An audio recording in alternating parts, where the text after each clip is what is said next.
Let's start with day and night. Life evolved under condition of dark and light and then darkness.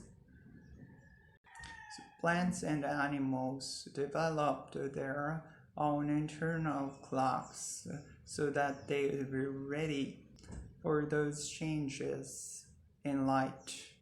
Those are chemical clocks, and they are found in every known being that has two or more cells, and in some that has only one cell. I give you an example. If you take horseshoe crabs off the beach, fly it all around all the ways across the continent and drop them into sloped cage. They will scramble up the floor of the cage as the tide is rising on its home shores, and it will skitter down again as the water is receding thousands of miles away. They will do this for weeks, and then they will kind of gradually lose the plot. It's incredible to watch, but there is nothing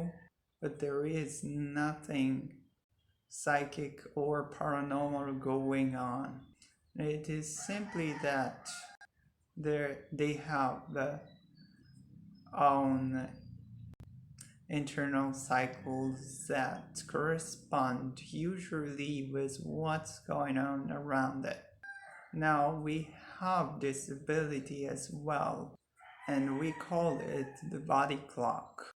And we see this most clearly when we take away someone's watch and then shut them into a bunker deep underground for a couple of months. People actually volunteer for this, and they usually come out raving about their productive time in the hall. But no matter how atypical these subjects would have to be, they all show the same thing. They get up just a little bit later every day, say 15 minutes or so, and they kind of drift around all the way around the clock like this for over the course of the weeks. So in this way, we know that they are working on their internal clocks rather than somehow sensing the day outside.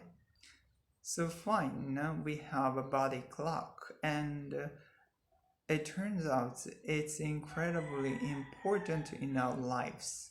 It's a huge driver for our culture, and I think it's the most underrated force on our behavior. So we evolved as a species near the equator, so we are very well equipped to deal with 12 hours of light and 12 hours of darkness. But of course, we have spread to around the corner of the globe. So, Arctic Canada, where I live, we have perpetual light in summer, and we have 24 hours of darkness in winter. So the culture, the Northern Aboriginal culture is traditionally has been highly seasonal. In winter, there is a lot of sleeping going on. You enjoy your family time inside. In summer, it's almost like money counting working activities, very long hours, very active. So, what would our natural rhythm look like? What would our sleeping patterns be in the sort of ideal sense?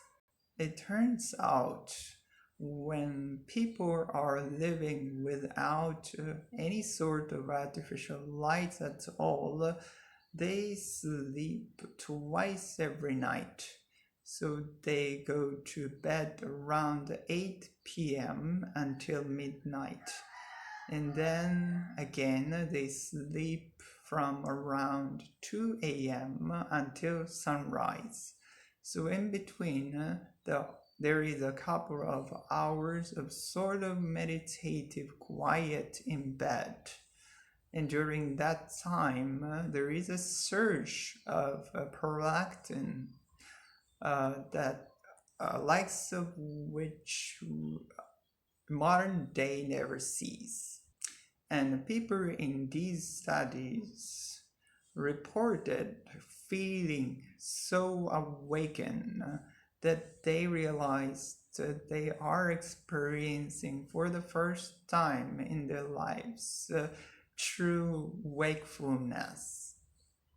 So cut to modern days, we are living in a culture of jet lag, global travel, 24-hour business, shift work, and modern ways of doing things have their advantages, but I believe that we should understand the costs.